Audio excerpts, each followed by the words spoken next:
Are you Larry Fletcher? Yes, ma'am. And so, Mr. Fletcher is on probation and cause number 21. Welcome back to the courtroom, folks. Today we've got a case that's as dramatic as it gets. Meet Larry Fletcher, already on probation for a drug felony, now staring down not one but two brand new charges: aggravated assault with a deadly weapon and manslaughter. The courtroom is about to erupt in legal maneuvers over whether this man walks out on bond or stays behind bars. And trust me, the judge has some shocking conditions in store that you won't believe. Let's dive in.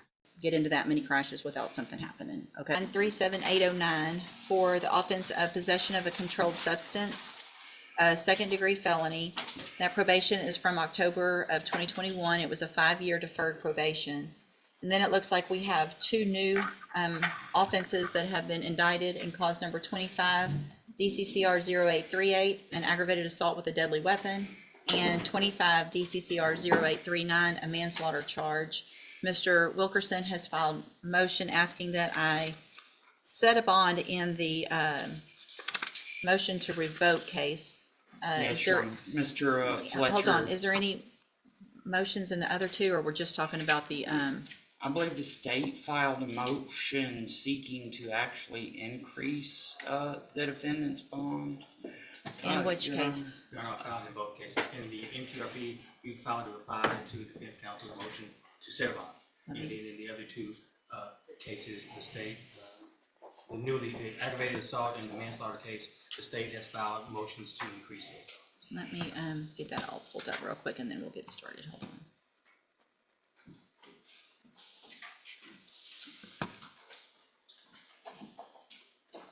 I'm printing. I need to see all that. I just printed the response in. It's okay. We'll get it.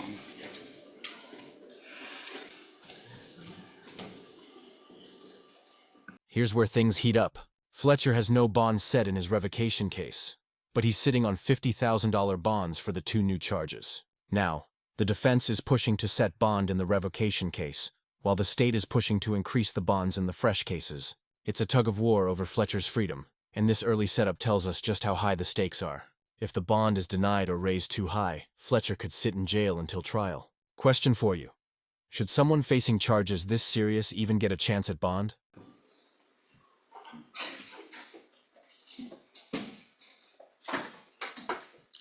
Are the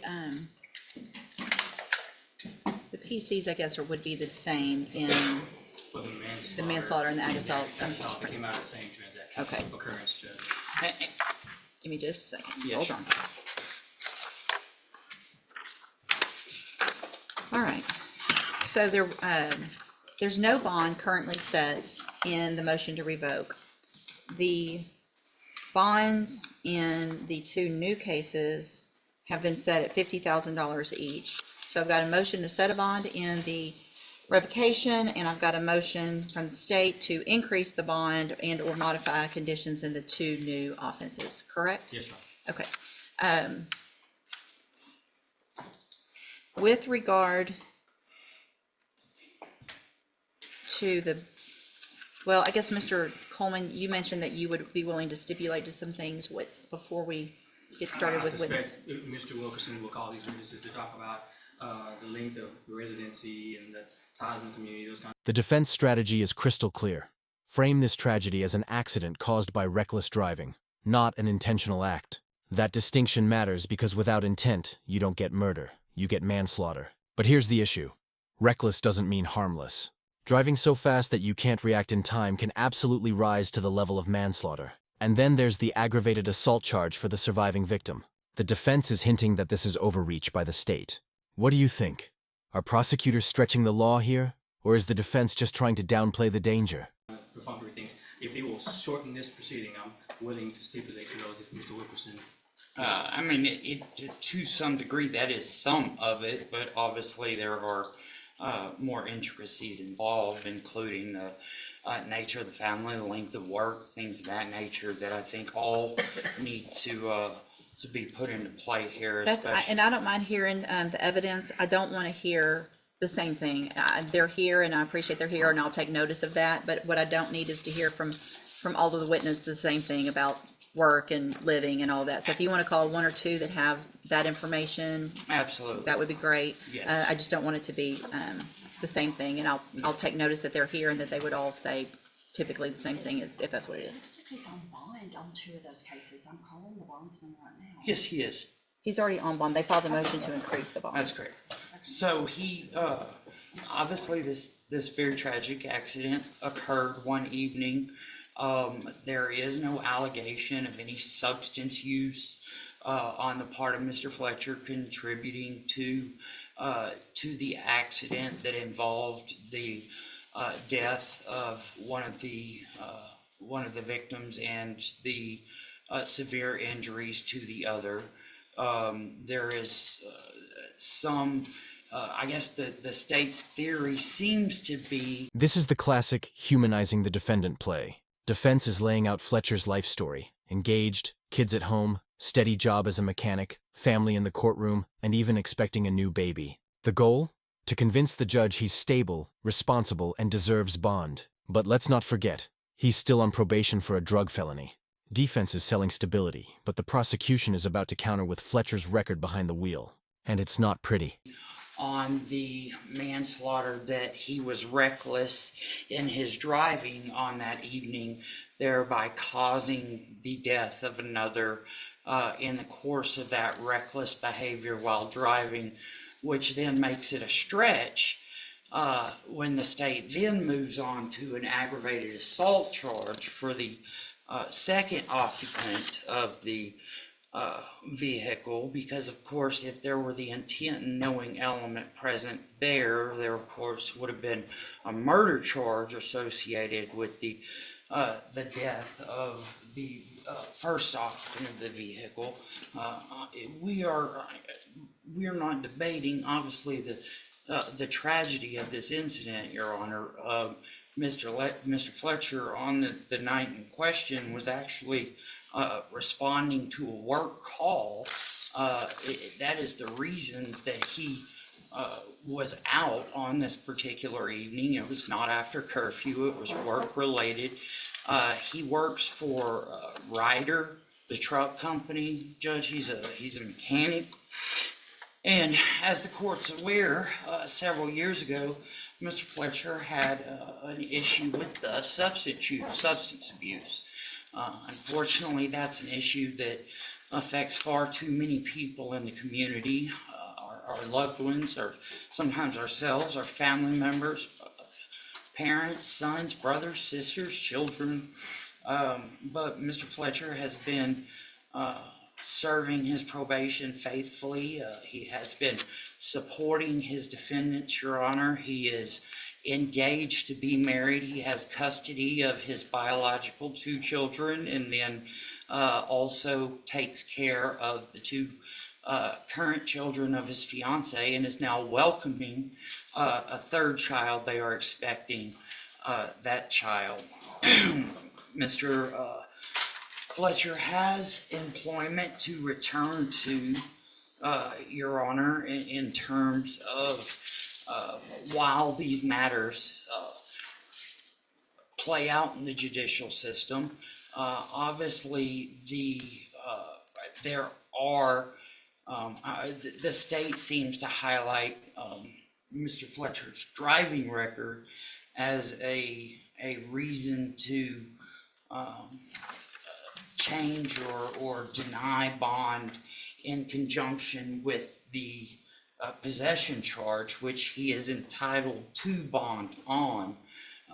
With regard to the driving record, I would simply say if that driving record, that, by the way, I have not seen certainly a certified copy of any driving record of Mr. Fletcher, but I have no reason to doubt Mr. Coleman's representations regarding that.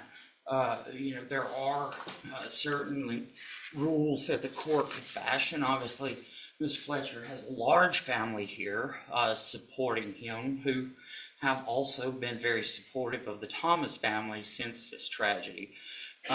The allegation has to do in terms of Mr. Fletcher's fault in that death and that aggravated assault, which seems like a mighty jump in mens rea there, Your Honor, seems to be that he was traveling at such an excessive rate of speed on the night that when the person who disregarded the traffic safety device and entered a lane, failing to yield right away, Mr. Fletcher then did not have sufficient time to react and stop the vehicle because of his rate of speed.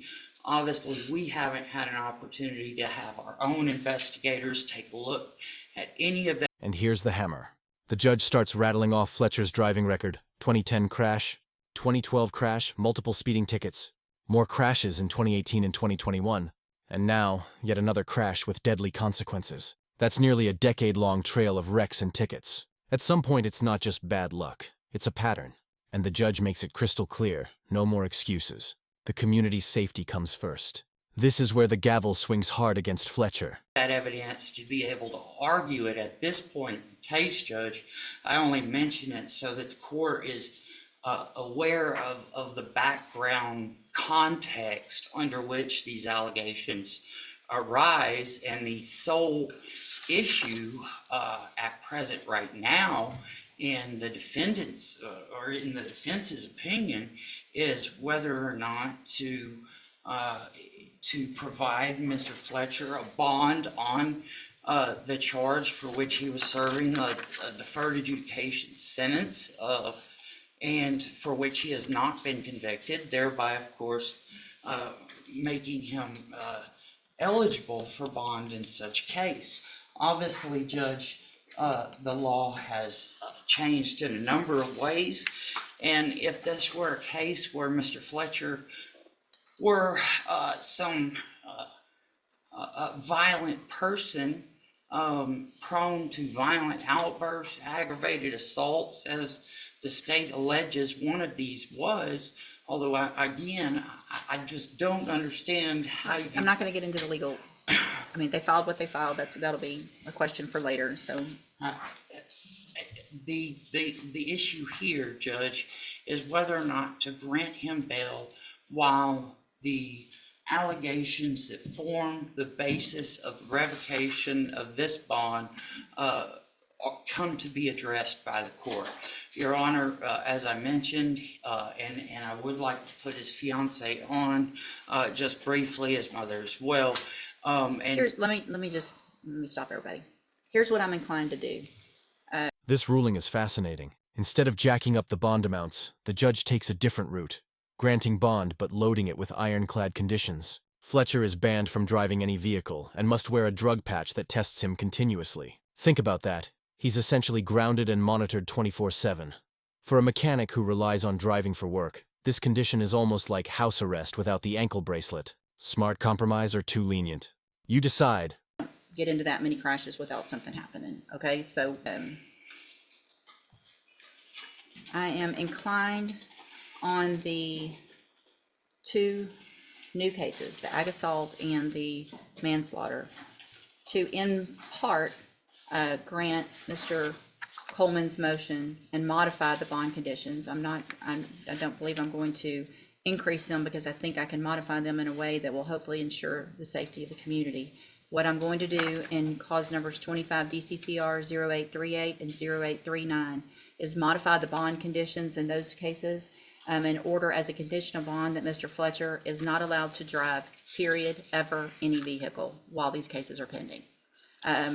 It does concern me, the prior allegations with regard to driving. We've got 2010 a crash, 2012 a crash, 2012 maximum speed limit issued, 2013 speeding over 10% over, 2016 speeding greater than 15 miles over, 2018 another crash, 2021 another crash, and here we are with a crash where I'm not going to get into fault, but there is a crash and we've got someone that has passed away and someone that is seriously injured. So that if I'm going to require that, I understand there may be work issues. And that is what it is at this point. That is what I'm going to order in those two cases. Sharp move by the state here. They want Fletcher's probation revocation case heard first, before the manslaughter and assault trials. Why? Because it's easier to prove he violated probation than to win a full jury trial on the new charges. And if they succeed, Fletcher could be locked up on the old case before even reaching trial on the new ones. This is legal strategy at its finest. The prosecution is playing chess, not checkers. And I could understand that, Judge, but I would point out that the same issues of fault that belie this case, we're also uncertain of what. It doesn't matter to me. And I We're going to understand stop that. having crashes no matter whose fault it is. When there's a common factor and there's the same thing that continues to happen, I can't help but at least have some concern that there is at least some type of fault on some of those. You know, you don't get into that many crashes without something happening. Okay, so my job is twofold: keep everybody else safe in the community and to do what's right with regard to you and your rights as well.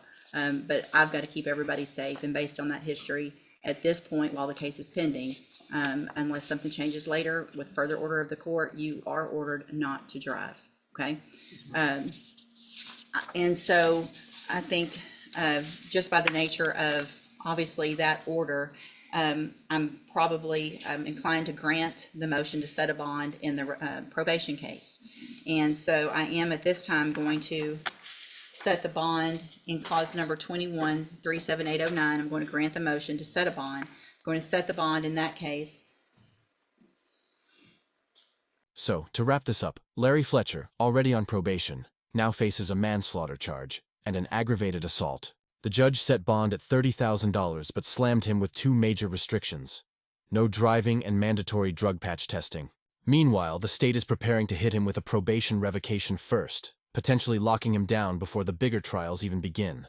This case shows the delicate balance judges face, protecting the community while preserving the defendant's rights. Now I've got to ask you, was this ruling fair, or was Fletcher given too much leeway? If you found this case as shocking as we did, make sure to hit that like button, share your thoughts in the comments, and don't forget to subscribe for more jaw-dropping courtroom breakdowns. That's a possession. I'm going to set the bond in that case at $30,000. The condition of the bond is the same. You're not to drive any vehicle. And it doesn't look, I think Mr. Wilkerson is correct. I'm just looking at past administrative hearings that there hasn't been an issue with any type of positive drug screen or anything like that. And Not administratively, just but he is accused of, in addition to the manslaughter and the aggravated assault, accused of violating his probation with the possession of a marijuana case and also UCW as well. so what I'm going to require is the condition of that bond on your MTRP case is that you wear a drug patch if you make that bond at all times. You'll have 24 hours from the time you're released to get a drug patch put on. You have to go change it every 2 weeks, on time. It needs to be on there, can't sweat off or whatever. You need to make sure it's on, and it's testable every 2 weeks. Obviously, if there is a positive drug screen for anything in your system, it's a violation of all of your bonds, and you'll be right back into custody with Mr. Coleman probably telling me I told you so. So make sure you stay clean, make sure you do get it changed when you're supposed to, and all of that kind of stuff. So that bond condition is the same on all three of the cases. All the bond conditions are the same on all of the cases. No driving and drug patch on all three cases. Anything else? Just procedurally, Judge, ordinarily, we would defer with these types of charges, new charges, we would defer the MTRP, we'll wait on that and proceed on the new case, particularly with how serious these are. However, in this case, I just want the court to know that we would be looking to go forward with the MTRP first. Okay. For a number of reasons. So we're looking to amend that MTRP. We'd ask that it be set prior to a disposition in the new manslaughter or aggravated And you would be assault. intended on putting on evidence of those new offenses in that hearing? I would, For punishment, the punishment part of it is, Judge. I mean, to prove up the MTRP. We have other things that prove up the MTRP, particularly the possession of marijuana, also the UCW, but there very well may be some additional testimony about those circumstances surrounding So there- aggravated assault and no manslaughter. there obviously appears to be some additional information, or maybe just because of the size of the cases, I haven't had an opportunity to review everything. Yeah, But so- there are some allegations that I'm hearing have not been at the forefront. So let's do this.